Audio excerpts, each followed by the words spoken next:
சிவமங்கலம். காயம் அகாய ஆகாயம், காயம் அகாயம் ஆகாயம்.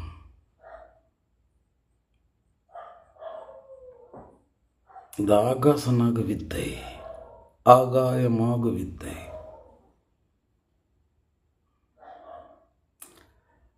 காயம் அகாயம் ஆகாயம். நீ காயத்தில் வைக்கப்பட்டிருக்கிறாய். காயம் தாங்குவதற்காக ஒரு காயமேடை, அவ்வளோதான். இது ஒரு அளவோடு காயம் தாங்கும் உடல். அகாயம், காயமில்லாத காயம். இப்போ இந்த காயம் ஒரு காயமாய் இருக்கிறது, அங்கு காயமாய் அகாயமாய் இருக்கிறது, எல்லையில்லாததாக இருக்கிறது. அதனால தான் இந்த மனிதனுடைய மன அழுத்தம் மட்டும், அந்த அகாயத்தினுடைய வழி மட்டும் எல்லையில்லாததாக இருக்கிறது. ஆமாம், எவ்வளவு வேணாலும் அது சுமக்கும் அகாயம். இதுக்கெல்லாம் ஆதாரமாக ஒன்று இருக்குது, அது ஆகாயம். இப்போ தத்துவம் என்ன அப்படின்னா, இந்த அகாயத்தை காயம் மறைத்திருக்கிறது, ஆகாயத்தை அகாயம் மறைத்திருக்கிறது. அப்படின்னா இந்த காயம் கிடந்தால் தான் அகாயம் செல்ல முடியும். அவ்வளோதான். காயம்தான் ஒன்று மறைத்திருக்கிற ஒரு திரையாய் இருக்கிறது, தெரியும் திரையாய் இருக்கிறது. இப்போ இந்த ஆகாயம் பயணிக்கிறதுக்காக வைக்கப்பட்டிருக்கின்ற வெறும் சேத சாதனமாக, காயம் தாங்குவதற்காக வைக்கப்பட்டிருக்கின்ற மேடை, அது 100% சேத சாதனம். அது முறிக்கப்படும். ஒரு கணம் ஒரு கணத்தோடு பொருந்தாது இந்த கணச்சர ஓட்டத்தில் இருக்கிறது. ஆமாம், அதுதான் அதனுடைய நிலை. அவ்வளோதான். அதுக்கு நீ ஒரு அங்கீகாரமும் தரணும். ஒரு வாகனம், இப்போ நீ ஒரு வாகனத்தை வைத்திருக்க, அவ்வளோதானே, கிடக்க உதவுகிறது, அவ்வளோதானே. வேறு என்ன நீ அதோட பந்தப்பட்டிருக்க, அவ்வளோதான். அந்த பயண தேவை, அந்த பயண தேவைக்கான வாகனத்திற்கு தேவையான மூலப்பொருள், அவ்வளோதான். அந்த வாகனம் அது எதிர்பார்க்காது. மூலப்பொருள் இருந்தால் ஓடும். இந்த மரியாதையை இந்த காயத்திற்கு கொடுத்தால் போதுமானது குமரா. இதுதான் உன்னை மறைச்சிருக்கு. இது அறுசுவைக்கு அடிமைப்பட்டு கிடக்கிறது, நவரசங்களுக்கு அடிமைப்பட்டு கிடக்கிறது, அவ்வளோதான். அதான் அறுசுவை. 6 சுவைகள் இருக்குன்னு சொல்லப்படுது. அங்கே சித்த வாக்கியத்தில் அறுசுவை, சுவை முதல்ல அருடா, விரல் கடை அளவு சுவை கடந்துட்டா அதனுடைய பேரே வேற, அவ்வளோதான் அதனுடைய நிலைப்பாடு.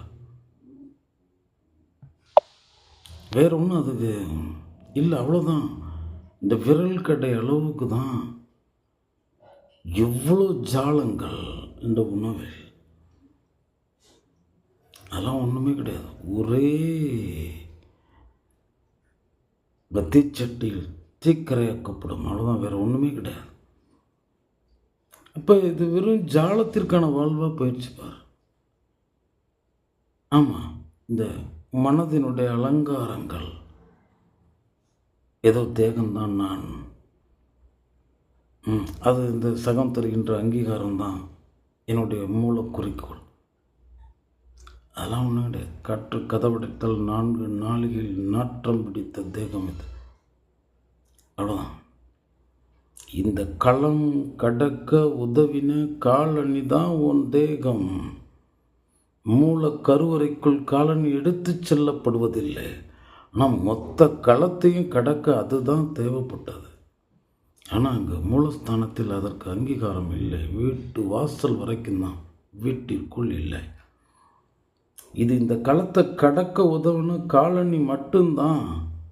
இது போற்றப்படுவது எதனால் எனில், உடம்பினை முன்னம் இழுக்கென்றிருந்தேன், உடம்பினுள்ளே ஒரு பொருள் கண்டேன், உடம்பினுள்ளே உத்தமன் கோயில் கொண்டான், உடம்பினை நான் இருந்து ஓம்புகின்றேனே. சக்கரவர்த்தி தவராச சிவயோகி வீரசேன மகாராசர் இடேர்குல மூலன் திராணைக்க சம்பு மாதவ மகரிஷி சம்புகேச சிவமுனி சித்த ஆதி சுந்தர திருமூல தேவ நாயனாரன நம்பினின் நாசமே. அது இழுக்காதான் தெரியும். அது போற்றப்படுவதற்கு காரணம் என்னென்னா, இந்த அழிவின் தேகத்திற்கு மெய் என ஒரு பெயர் இருக்கிறது. ஏனெனில் மெய்பொருள் மெய்யாய் வாசம் செய்யும் இடமாய் இருக்கிறபடியால் அதனால் மெய்யென போற்றப்படுகிறது. அவ்வளோதான். இதற்கு இந்த மரியாதையே உள்ளே இருக்கிற சீவனுக்காக தான். இது நான் தர்றதில்லை, எனக்கு இந்த உலகம் தர்றதும் அதுதான். அவ்வளோதான். மரணிக்கிற வரைக்கும் தான் உனக்கும் அவனுக்கும் பந்தம் இருக்கும். விழி மூடிட்டான்னா அவன் வேறு சவ வச நிலைக்கு போனதுக்கு அப்புறமேட்டுக்கு அங்கே இயல்பாகவே உன்னுடைய ஆழ்மனம் அதிலேருந்து விலகிடும். இவ்வளோதான். யாருக்கும் அதுதான். அது அதரும் பதரும் கதரும் அது வேற,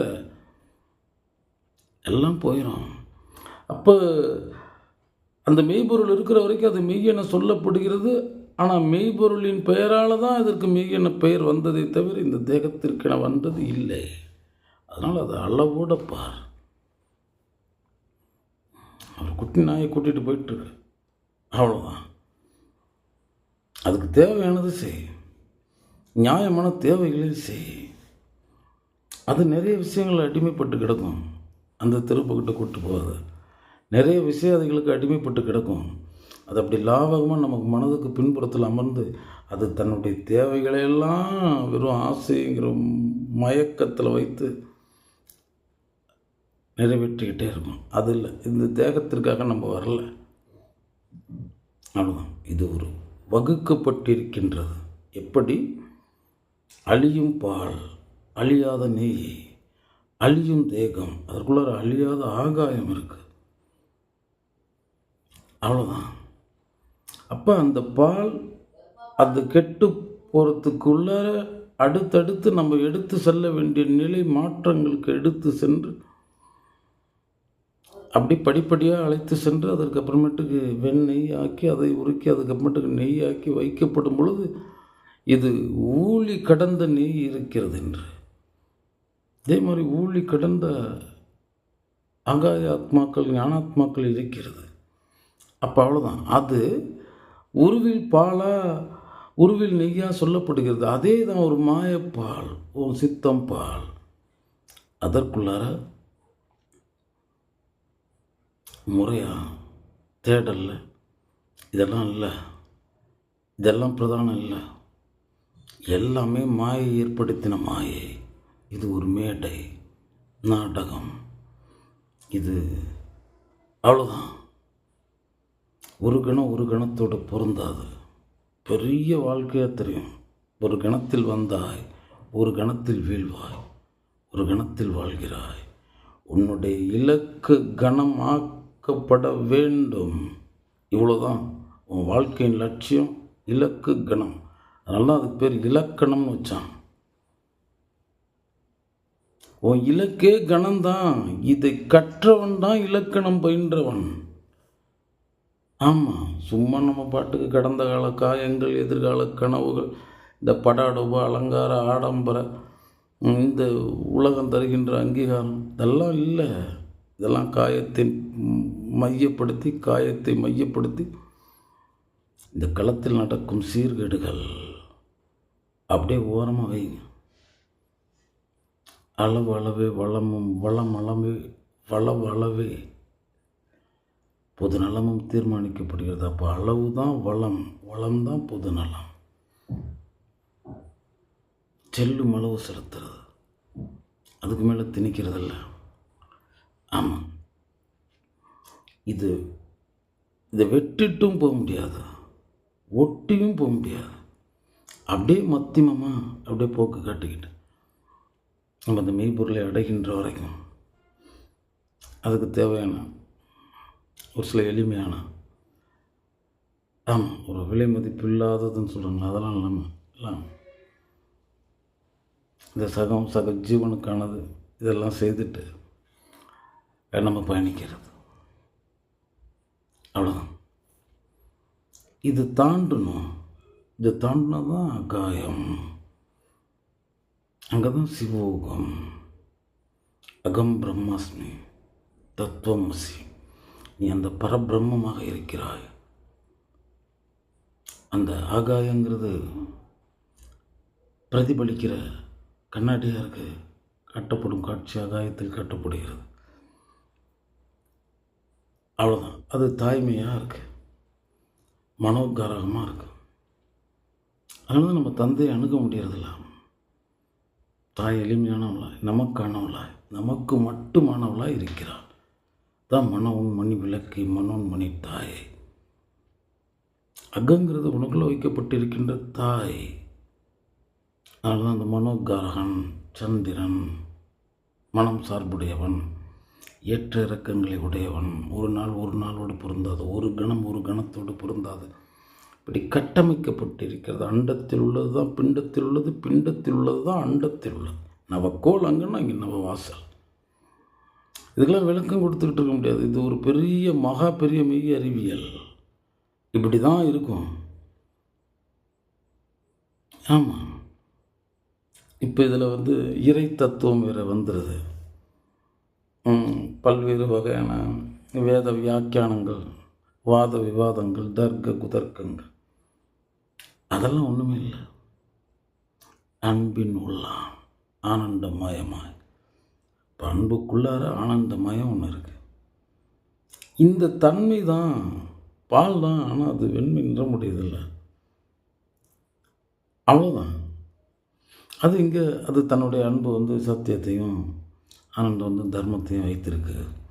இப்போ இந்த இறை கோட்பாடுகள்ங்கிறதே இந்த ரெண்டு வளையத்துக்குள்ளே இருந்தால் தான் இறையும் இறை என போற்றப்படும். அது சத்தியத்திற்கு உட்பட்டிருக்கணும், தர்மத்திற்கு உட்பட்டிருக்கணும். இந்த சத்திய தர்மம் நீங்களாக நீங்கள் செய்கின்ற எந்த காரியமும் இறை கிரியையும் இறைவனை சேர்வதில்லை. மறந்துடவே கூடாது. இங்கே நிறைய குழப்பங்கள் இருக்குது. கடவுள் இங்கே தேவையில்லை. அவ்வளோதான். இங்கே என்ன சொன்னுச்சு?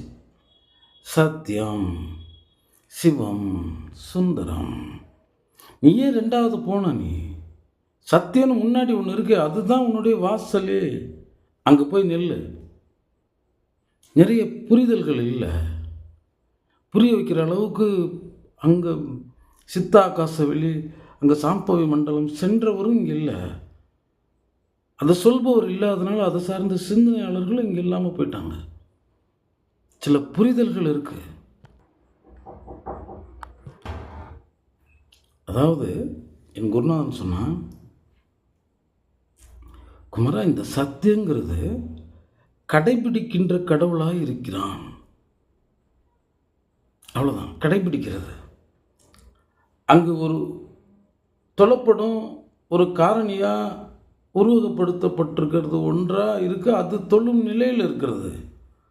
ஆனால் கடைபிடி கடவுள் சத்தியம்தான்.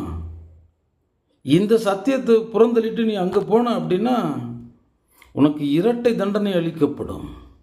அவ்வளோதான். அங்கே இருப்பவன் காலன். அவ்வளோதான். ரண மரண பயத்தை தருபவனை வீழ்த்துவன் அங்கே இருக்கிறான். அவ்வளோதான். அப்போ இந்த சத்தியம் தவிர இங்கே கடவுளே கிடையாது. ஏன்னா நான் இங்கு மனிதனை வைக்கப்பட்டிருக்கிறேன். இங்கு ஒரு முறையாக இவர்களை செலுத்துவதற்கு ஒன்றுமே கிடையாது. எல்லாரும் சமநிலையில் வாழணும்ல, எல்லாருக்கும் எல்லான்னு இருக்கணும்ல, எல்லாத்துக்கும் ஒரு உச்சவரம்பு இருக்கணும்ல, அத்து இருக்கணும்ல. இதெல்லாம் பொதுவான நியதி. இந்த சத்தியம் தவறாமை. அதுக்காக நான் சத்தியம்னு சொல்ல வரல. அசத்தியம்தான் யாருமே. ஏன்னா இங்கே நமக்கு சத்தியம் என சொல்லப்படவில்லை, அசத்தியம் என சொல்லப்படவில்லை. குமரா, சத்தியனை சத்தியன் என்கிறான், சத்தியன் அசத்தியனை அசத்தியன் என்கிறான், அசத்தியன் சத்தியனை அசத்தியன் என்கிறான். அசத்தியன் அசத்தியனை சத்தியன் என்கிறான். அப்போ இங்கே சத்தியன் சொல்லப்பட்டிருக்கு. சொன்னவன் யாரு? சத்தியன் சொல்லியிருந்தானா அவன் சத்தியனை தான் சத்தியன்னு சொல்லியிருப்பான். ஒரு அசத்தியன் சொல்லியிருந்தானா அசத்தியனை சத்தியன்னு சொல்லியிருப்பான். அப்போ இங்கே எல்லாமே வேற. அதனால தான் திருக்குறள் தமிழ் சொன்னது, எப்பொருள் யார் யார் வாய் கேட்பினும் அப்பொருள் மெய்ப்பொருள் காண்பதறிவு, எப்பொருள் எத்தன்மையதாயினும் அப்பொருள் மெய்ப்பொருள் காண்பதறிவு. இங்கே இப்படி 2 கண்ணு கொடுத்துருக்காங்க. இந்த 2 வழி இந்த உலகத்தை பாரு, உனக்கு தெரியும். உன்னை விட மேலானவனும் கிடையாது, உன்னை விட கீழானவனும் கிடையாது. இங்கு சமாத்ம வைபவ நிலையம் இந்த வையகம். அப்படிலாம் நீ யாரையும் அப்படி பார்த்துடக்கூடாது. அப்படிலாம் ஒருத்தரே கிடையாது. அவ்வளோதான். எல்லாம் மலமூத்திரதாரிகள். அதில் ஏதாவது சந்தேகம் இருக்கா குமரா? அவ்வளோதான். அங்கே அவ்வளோதான் சொல்கிறேன். தள்ளி வை, சமமாக பார். இங்கே வேற எல்லாம் உங்களோட ஒன்றே குலம் ஒருவனே தேவன். ஆமாம், இந்த போக்கு நம்ம நிலை நிற்காம இந்த சத்திய வாசலே திறக்காது. ஏன்னா நம்ம எல்லாம் பாருங்களேன், வேண்டியும் வரல, என் தாய் தந்தையை நான் வேண்டலை, என்னுடைய சகோதர நட்பு இங்கே யாரையுமே நான் வேண்டலை, விளைஞ்சிட்டேன். அந்த விவசாயி விதைத்தார், நான் விளைந்து விட்டேன். விதைக்கும் போதும் என்னை கேட்டு விதைக்கவில்லை, அறுக்கும் பொழுதும் அவர் என்னை கேட்டு அறுக்க மாட்டார். அதுக்கு ஒரு நீதியும் கிடையாது. பிஞ்சாக இருக்கும்போதும் எடுத்துக்குவார், முட்டாக இருக்கும்போதும் எடுத்துக்குவார், பூவாக இருக்கும்போதும் எடுத்துக்குவார், காயாக இருக்கும்போதும் எடுத்துக்குவார், செங்காயாக இருக்கும்போதும் எடுத்துக்குவார், பழமாக இருக்கும்போதும் எடுத்துக்குவார், பழுத்த பின்னும் எடுக்க மாட்டார், தானே விழும். இப்படி இருக்கிறது. நம்ம வெறும் கை பாவையாக இருக்கும். இந்த தர்மத்தை முதல்ல புரிஞ்சுக்கணும். இது ஒரு இயற்கை நியதி. இது கடவுள் இல்லை, கடவுளுங்கிறதே இல்லை. கடவுள் இல்லை, இல்லவே இல்லைன்னு சொன்ன வாதத்தில் மாபெரும் உண்மை இருக்கிறது. தத்துவம் தெரியாமல் தொழுதுகிட்டு இருக்காங்க. உரை உணர்வு இறந்த ஒருவ போற்றி, துரியம் இறந்த சுடரே போற்றி. அவ்வளோதான். உரை உணர்வு இறந்த ஒருவ போற்றி, துரியம் இறந்த சுடரே போற்றி, முழுவதும் இறந்த முதல்வா போற்றி.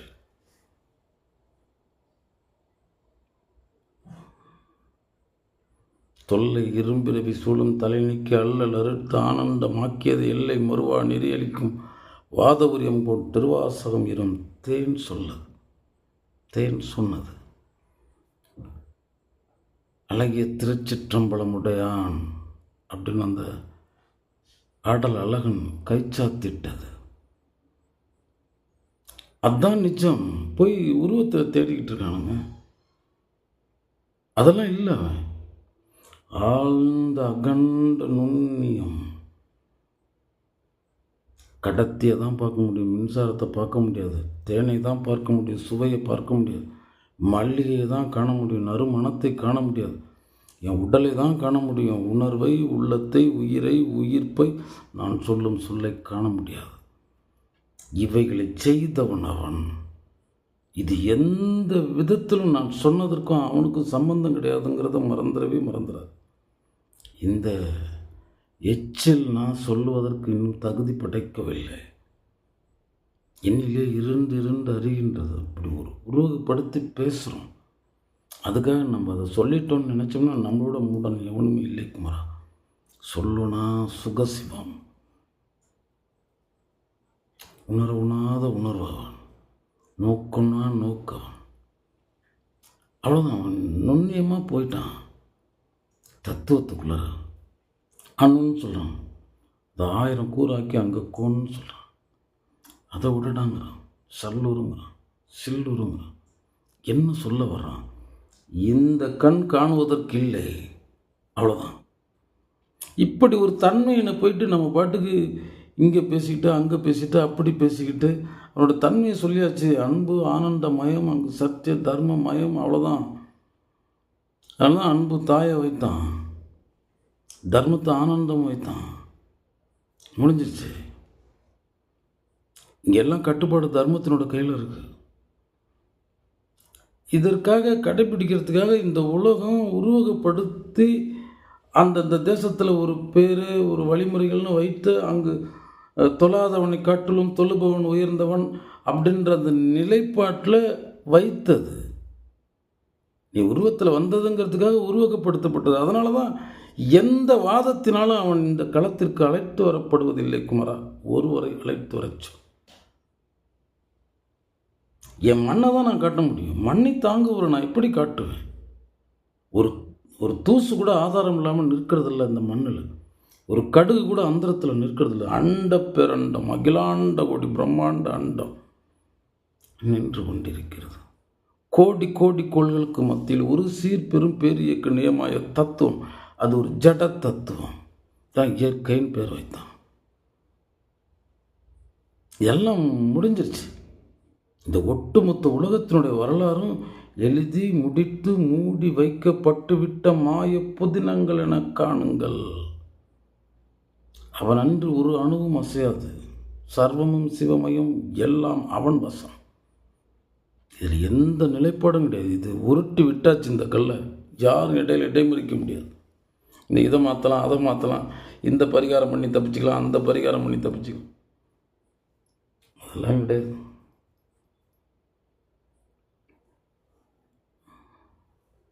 விளைந்தது அனைத்தும் நீ அறுவடை செய்து ஆக வேண்டும். சும்மா இறைவன் பாவம் மன்னிப்பு தரான், அங்கே தரான், இங்கே தரான், எங்கே தரான்? சொல் குமரா, யார் தருகிறார்? இந்த மனதை அமைதியை அடங்க வைக்க முடியுதா? இல்லை குமரா, பாவம் மன்னிப்புங்கிறது மாபெரும் ஏமாற்று வேலை. எதிர்க்க வாழ வேண்டிய அந்த காலத்தை அவன் இதன் பெயரால் வீழ்ந்து போயிடக்கூடாது, ஆழ்ந்து போயிடக்கூடாது. இதற்கு மேலேயாவது அவன் ஒரு சற்று தர்ம வாழ்வு வாழ்ந்து இந்த சகத்திற்கு அவன் பயன்படணும் அப்படிங்கிறதுக்காக வைக்கப்பட்டிருக்கின்ற இங்கு ஒரு பிம்பம் தான் பாவ மன்னிப்பை தவிர பாவ மன்னிப்பு இங்கே அளிக்கப்படுவதில்லை குமரா. ஏனெனில் சீவனே சிவனாய் அமர்ந்திருந்தாரே, இந்த பாவம், இந்த குற்றம், இந்த வினை அப்படின்னு சொல்கிறதெல்லாம் ஏதோ ஒரு ஜீவனுக்கு சித்தத்தால், காணலால், சொல்லால், செயலால், சாதனையினால், சரித்திரத்தினால் எத்தனையோ விதத்தில் அதை துன்பப்படுத்தி இருந்தால் நீ துன்பப்படுத்தப்படுவாய். ஒரு விதை இங்கு விதைக்கப்படுகிறது, அது ஒரு 100 பலன் அளிக்கிறது குமரா. அவ்வளோதான் குமரா. இங்கு சிவகாண்டவ தண்ட தர்ம சாஸ்திரம் என்ன சொல்கிறது குமரா? இங்கு குற்றங்கள் கோடி, தண்டனை மரணம் முடிஞ்சிருச்சு. தவறி நிகழ்கிறது தவறு, சரி செஞ்சுக்கலாம். பிறலால் ஏற்படுவது பிழை, அதை சரி செய்யணும். குறித்து செய்கின்ற குற்றத்திற்கு இங்கு உண்டு தண்டனை. அதற்கு ஒரே தண்டனை தான், மரணம். தப்பிக்க முடியாது. சும்மா அதை வச்சு ஏமாற்றிட்டு இருக்கக்கூடாது. நம்மளிடத்துல ஒரு வாழும் காலம் இருக்குது. இங்கு இந்த நடந்தவையாக இருக்கட்டும், இனி நடப்பவை நல்லவையாக இருக்கட்டும் அப்படின்னா இந்த அறிவு வர்றதுக்கு முன்னாடி இருந்த அந்த இழி நிலை, பள்ளி நிலை, பாவ நிலை, சொல்லுனான் நிலைகளிலிருந்து இன்னும் சிறுக சிறுக விடுவிச்சுக்கிறது. இந்த களத்தில் போய் எங்கே விடுவிக்க முடியுங்களா? ஏன்னா லாபம் கருதி ஓடிக்கிட்டு இருக்க உலகம். வக்ர உக்ர விரோத துரோக இன்னும் எத்தனையோ இழிவுகளால் இருக்கிற இந்த உலகத்தில் இது சொன்னால் சொல்பவனை முட்டாள் என சொல்வார்கள். ஏன்னா அது இந்த சுகங்கள்லாம் இந்த சகத்தில் சகாதிகளிடத்தில் இருக்குன்னு நினச்சிக்கிட்டு இருக்கு. எல்லாம் உனக்குள்ளே இருக்குது. மூலமே நீ தான். இதிலிருந்தெல்லாம் விடுபடணும். ஆம் குமரா, நம்ம சிறுக சிறுக சரி பண்ணணும். செல்லும் அளவு செலுத்துமின் சிந்தனை. அப்படியே அணு அணுவாக செடி வளர்கிறது சத்தியம். தெரிந்ததில்லை கண்குமரா. அதே மாதிரி தான் அதற்காக அது வளரலையா, வளர்ந்துக்கிட்டே இருக்குது. அது வளர்தலை காணும் அளவுக்கு உனக்கு அந்த காட்சி கண் வைக்கப்படவில்லை. நீ மிகவும் பின்தங்கினவனாய் இருக்கிறாய். மயக்க வயப்பட்டவனாய், தயக்க வயப்பட்டவனாய், இயக்க மறந்தவனாய் இருக்கிறாய். என் செய்வது குமரா? இதெல்லாம் மறைச்சிருக்கிறது காயம். இதை கழுதி தூக்கி ஓரமாக அறுசுவை. அங்கே தான் அது முதல்ல ஒன்று பிடிக்குது. நீ உண்ணுகின்ற விகாரமான சுவைகள்லாம் சுவைன்னு நினச்சிக்காத. அது இங்கே உள்ளே போய் அகத்தை கிளறி விட்டுட்டு போயிடும். ஆமாம், இது ஒரு சாத்விக ஒரு வாழ்வுக்கானது போதும். இது இயக்கத்திற்கு போதுமானது. அதையே பிரதானப்படுத்திக்கிட்டு இருக்க வேண்டியதில்லை. காயம் மறந்தால் தான் அகாயம் செல்ல முடியும். அகாயத்தில் நிலை பெறும்பொழுது தான் நம்ம ஆகாசன் ஆக முடியும். ஏன்னா இங்கே 3 நிலைகள் இருக்குன்னு சொல்கிறேன். நீங்கள் காயத்திலே வாழ்ந்துட்டு இருக்காது. இந்த மானம், அவமானம், அவன் என்னை சொல்லிட்டான், இவன் என்னை சொல்லிட்டான், என்னை சூழடைய வச்சுட்டான், என்னை அங்கீகாரம் தரல, என்னை வாழ்த்தலை, என்னை வணங்கலை, என்னை போற்றலை, என்னை ஒரு மனுஷனாகவே மதிக்கல. அதை ஏன் போய் மனுஷனாக மதிச்சுக்கிட்டேன்? உத்தை சடலம் உப்பிட்ட பாண்டம் பிடித்தல் பிடி சாம்பலுக்காக அது காயமே இது பொய்யடா வெறும் காற்றடைத்த பையடா முடி சார்ந்த மன்னரும் முடிவில் ஒரு நொடியில் பிடி சாம்பல் அவர் காதற்ற ஊசி வாராது கணம் கடைவெளிக்கு காற்று கதவடித்தால் 4 நாளில் நாற்றம் பிடித்த தேகமடா இது இடுகாட்டு இடுபொருள் சுடுகாட்டு சுடுபொருள் சரி இருக்கும் சரீரம் நாற்றக்கூடைக்குன்னு நல்ல முகவரி. விளக்கமாத்துக்கு என்ன பட்டு கொஞ்சம். ஆமாம், அதுக்காக உதாசனப்படுத்த சொல்ல. அத்தனை பேரால் அந்த உலகம் ஆழ்ந்து கிடக்குது. ஆக்கைக்கு இறை தேடி காக்கை போல தெரிந்து கொண்டிருக்கிறது. இறை தேடுவதோடு இறையும் தேடணும். இறை தேடுவதுங்கிறது பிரதான நோக்கம். இறை தேடுவது, உணவை தேடுறதுங்கிறது அதுக்கு தேவையானது. இப்போ இந்த பறவைகளை பாருங்களேன், உணவுகளை பாருங்கள், மிருகங்களை பாருங்கள், எல்லாமே அது கச்சிதமாக செய்து தேவையான அளவு உண்கிறது. மறைத்து வைப்பதில்லை, அடுத்ததுன்னு எடுத்து வைக்கிறது இல்லை. நான் இந்த மனுஷன் அளவில்லாத ஆசையின் பேரால் அங்கே முழுசாக அதுவாகி கிடக்கிறதுனால இவனுக்கு சில தர்மங்கள் புரிய மாட்டேங்க. எந்த நேரமும் உழைச்சிக்கிட்டே இருக்காங்க சித்தத்தால். இதெல்லாம் தூக்கி ஒரு ஓரமாக போடுறத விட்டுட்டு அவன் பாட்டுக்கு நிம்மதியாக நிம்மதியை கொண்டு நிம்மதி நீ எய்து அகத்திற்குள் பேரின்ப நிலை உயிருக்குள் ஆனந்த நிலையில் நிலை பெற வேண்டியவன் தானே நீ. எங்கு தொலைத்தாய்? ஆழ்ந்து வாழ்ந்தால் தானே வாழ்வு என்னன்னு புரியும். ஆழ்ந்தால் தானே வாழ்வே புரியும்.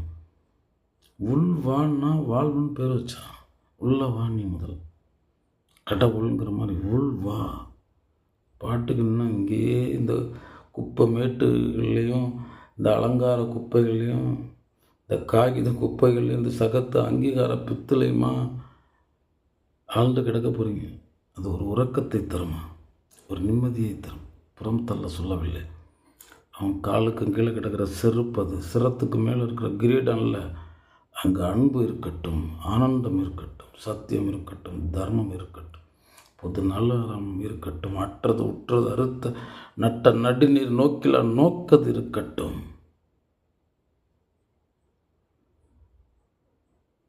அவ்வளோதான். இது ஒரு முறைமார் கல்வி. காயத்தை அறுத்துட்டா அகாயம், அகாயத்தை அறுத்துட்டா ஆகாயம். அவ்வளோதான். எல்லா இறை வழிமுறைகளும் சொல்லி முடிச்சுட்டாங்கன்னு நினச்சிக்காதீங்க. இன்னும் அவனை எவனும் நினைக்கவில்லை, எவனும் சொல்லவில்லை. இது ஊர், இது பேர், இது வர்ணம், அங்கு இங்கு அப்படி இப்படி எப்படியுமே இன்னும் சொல்லிவிடவில்லை. என்ன சொல்லிட முடியும்? அப்படியே சொல்லணும்னா ஆனால் சுகம் சொல்ல கிடக்கும் பொழுது அந்த சுகம் புரியும். வாத விவாதங்களில் புரிவதில்லை, தர்க்க குதர்க்கங்களில் இல்லை அவன். தர்க்க வாதங்களில் சர்ச்சை வாதங்களில் இல்லை அவன். தர்க்கங்கள் இல்லை அவன், சர்ச்சைகள் இல்லை அவன். அது ஒரு அறிதல். என்னில் இருந்த ஒன்றை நான் அறிந்ததில்லை, என்னிலே இருந்த ஒன்றை நான் அறிந்து கொண்ட பின் என்னிலே இருந்த ஒன்றை யாவர் அறிய வல்லரோ என்னிலே இருந்து நான் உணர்ந்து கொண்டேன். ஆமாம், நான் தனிமைப்படுறது, அங்கே மூலத்துக்கு போயிடுறது, தனித்தன்மை. ஏன் அவனுக்கு தனிப்பரம்னு பேர் வந்துச்சு? தனித்திருப்பவன் தான் தனியின் காணியடி. ஏன்னா ஒவ்வொன்றையும் ஒவ்வொரு தனி விதத்தில் படைத்திருக்கும் தடயத்தை தொலைத்து விட்டு ஒரு தன்னிகரற்ற தலைவன் தரணியை தன் தலையால் தாங்குகிறான். தடயமே கிடையாது. இங்கே ஆழ்ந்து போய் குருநாதர் இடத்துல கேட்டோம்னா, குமரன் இங்கே நீ கண்ட எந்த முகங்களும் அந்த முகமற்றவனின் முகமே காண்.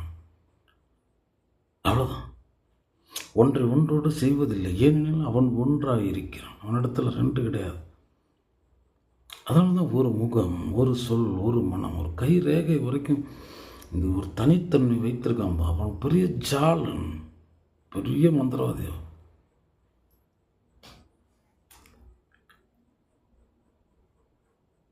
அவனை நினச்சி அதிசயப்படுறதுக்கு இங்கே கோடி கோடி விஷயங்கள் இருக்குது. சும்மா குப்பை மேட்டில் நின்றுக்கிட்டு காகித குப்பைகளை வச்சுட்டு அலங்கார ஆடம்பர இந்த அங்கீகார குப்பைகளை தேடி நம்ம பாட்டுக்கு நாசமாகிட்டுருக்கோன்னு சொல்கிறேன்.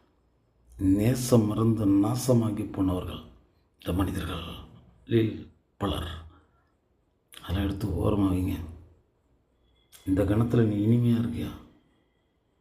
ஒரு குறைந்தபட்ச தன்னிறைவில் இருக்கிறாயா? ஒரு சுய அடங்கலில் இருக்கிறாயா? அறிந்தவர் அடங்கின் புற்றனர். அடங்காமல் இன்பம் இல்லை, ஆசை விடாமல் இன்பம் இல்லை. இந்த உலகம் உன்னை கிளர்ந்தலை செய்து விளம்பரம் செஞ்சுக்கிட்டு அதை நீ பார்த்து அதற்கு அடிமை ஆகிட்டு இருக்க. இங்கே ஒன்றுமே கிடையாது. உயிர் எது ஒன்று ஒன்றில் உயிரின உண்டு அங்கு செல். உயிர்நிலை எது? அதான் உய்ய கொண்டார் உயிராக இருக்கிறார், அங்கே செல்லுங்கள். உயிர் வழி இந்த உலகை காணுங்கள். அப்போ உயிர்கள்லாம் உயிர் மயமாக தெரியும், உன்னுடைய பிரதிபிம்பங்களாக தெரியும். அப்போ அதோட பசி உன் பசியாக தெரியும், அதனுடைய காயம் உன் காயமாக தெரியும், அதனுடைய துன்பம் உன் துன்பமாக தெரியும். ஆமாம், அது ஒரு உன்னத நிலை, சொல்லி புரிய வைக்க முடியாத நிலை. குமரா, இது உனக்கான கல்வி மட்டும்தான். இந்த உலகுக்கென நான் சொல்வதற்கு இல்லை. என் நோக்கம் அது இல்லை. ஏனெனில் இது இந்த உலகத்திற்கு எந்த விதத்திலும் ஆகாது என்பதை அறிவேன் நான். சத்தியம் சொல்கிறேன். அதனால்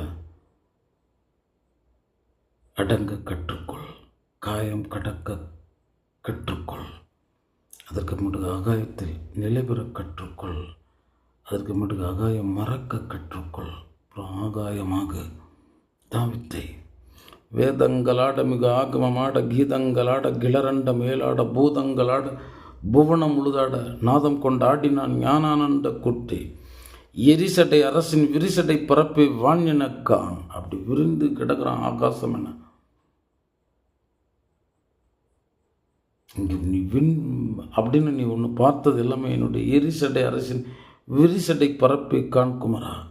ஆனால் நான் மையம் கொண்டிருப்பது அணுவினை ஆடுகளமாக்கி அணு வழி ஊடு ஆடு நாயன் ஆங்கும் தசசதவர் ஒன்றாம் கோணில் ஒளிந்து திரிந்தனன். அவனை விடும் நந்தி சென்னில் நிற்ற நடம்புரி ஆதிசிவ ஞானானந்த கூத்தனின் ஆதிசிவ ஞானானந்த கூற்றிதே காணையிலே. அவ்வளோதான், ஏமாற்று வேலை. கண்ட சகலத்தையும் அதுவினக்கான். எவன் ஒருவன் எல்லாவற்றிலும் என்னையும் என்னை எல்லாவற்றிலும் காண்கின்றான் அவனுடைய காட்சி நின்று நான் மறைவதில்லை, அவனும் என் காட்சி நின்று மறைவதில்லை. அவன் இதயத்து பொருளாய் நான் அங்கேயே ஆட்சி பெற்றிருக்கிறேன். ஆமாம், காணையிலே உணர அன்றி. அவ்வளோதான். மாய பித்தனின் மர்ம கூத்திதே. அந்த நபர் மாய பித்தனாக இருக்கிறார். பித்தன்னா ஆனால் மாய பித்தனாக இருக்கார். அவர் ஆடுறது மர்ம கூத்தாக இருக்குது. இந்த கூத்த பிரான் மாய பித்தனின் மர்ம கூத்திதே. கூத்தை பாராதே மனம் கெடும். இங்கே நடந்துக்கிட்டு இருக்கிறது கூத்து. இதெல்லாம் திட்டமிட்ட ஒரு இயக்குனன் அங்கே அணுவாக இருந்து இங்கே அனைவரையும் இயக்கி கொண்டிருக்கிறான். இங்கே வந்திருக்கவங்க எல்லாருமே பாவப்பட்டவர்களாக இருக்காங்க. இங்கே வேறொன்றின் கை பாவையாக இருக்காங்க. அந்த உயிர்னு ஒன்று வேணும், உள்ளம்னு ஒன்று வேணும், உணர்வுன்னு ஒன்று வேணும். சகலமும் இருந்தால் இவங்க நான் சொல்லுவாங்க. அதில் ஒன்று குறைந்தாலும் இவங்க படுநோயாளி தான், சவநோயாளி தான்.